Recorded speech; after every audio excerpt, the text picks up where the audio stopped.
खुलुमबाय बे समाव नोंथांमोननि गेजेराव मोनसे रादाब लानानै फैदों डॉक्टर सांग्रां ब्रह्मआ मोनसे खौरां मेलनि गेजेरजों हाग्रामा महिलारिनि सायाव खोथा बुंदों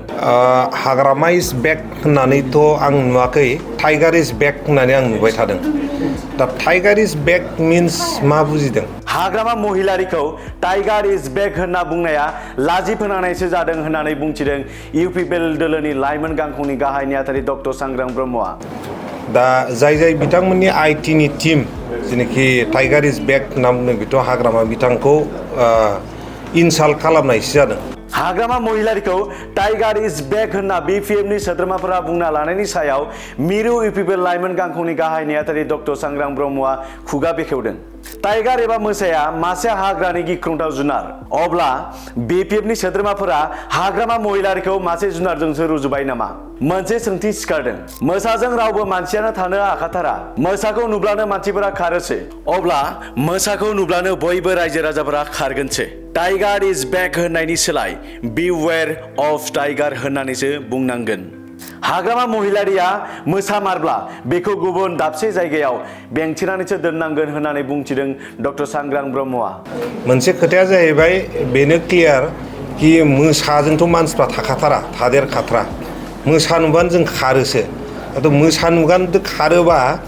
बयबो रायजोफ्राथ' खारजोबनांगौसो मोसानिफ्राय दा बेखौनो बिवेयर अफ टाइगार थारमाने गिनांगौ जोङो बेखौथ' बेलेग जायगायावसो बेंथेनानै दोननांगौ आरो साफ्रोमबो रायजो राजाफोरखौ मोसानिफ्राय गोजान जानानै थानो थाखाय खावलायदों डक्टर सांग्रां ब्रह्मआ बिनि थाखायनो मोसा फैदोंबा रायजोफ्राथ' खारजोबखागोनसो खाथियाव रावबो थानाय नङा बिनि थाखायनो बयबो सांग्रां जाबानो जाबाय आरो मोसा खाथियाव थानो नाङा रावबो बेजों लोगोसेनो बिथाङा बुंबावदों दि बिपिएफनि आइटि सेलआ गोदाव सोराव ना रोनावनाय बायदि रोनावगासिनो दं दैया रानोब्ला नाया थैनायनि सिगां बाब्राबो बिपिएफनि आइटि सेलआबो ना बाब्रावनाय बायदि बाब्राबगासिनो दं जायनि थाखाय बिसोरो समाजारि बिजोंफोराव गोदाव सोराव जानला मानला लिरनाय बुंनायफोरा सोलिगासिनो दं होननानै बुंथिदों मिरु इउपिपिएल लाइमोन गांखंनि गाहाय नेहाथारि डक्टर सांग्रां ब्रह्मआ बेक होननानैथ' आं नुवाखै टाइगार इज बेक होननानै आं नुबाय थादों दा टाइगार इज बेक मिन्स मा बुजिदों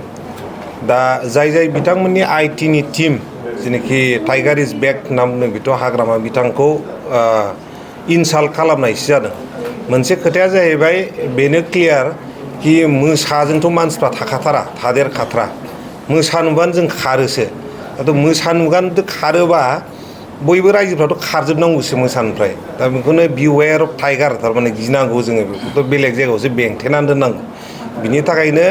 मोसा फैदोंबा रायजोफ्राथ' खारजोबखागोनसो खाथियाव रावबो थानाय नङा बिनि थाखायनो बयबो सांग्रां जाबानो जाबाय आरो मोसा खाथियाव थानो नाङा रावबो गोजोन्थों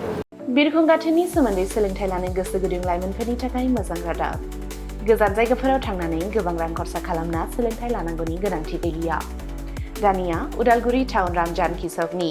हटेल फामि पेलेसनि 4th फ्ल'राव बोसोरसेनि फोरोंथाइ होनो थाखाय लोगोआरि जाना आपग्रेड एभिएशन एकाडेमिया नोंथांमोननि थाखाय मोजां खाबु लानानै फैबाय cabin crew ground staff cargo executive airport retail utility airport management आरो हस्पिटालिटी मेनेजमेन्टनि थाखायबो इन्टारभिउ होनो हानायनि फोरोंथाइ होयो आपग्रेड एभिएशन एकाडेमियाव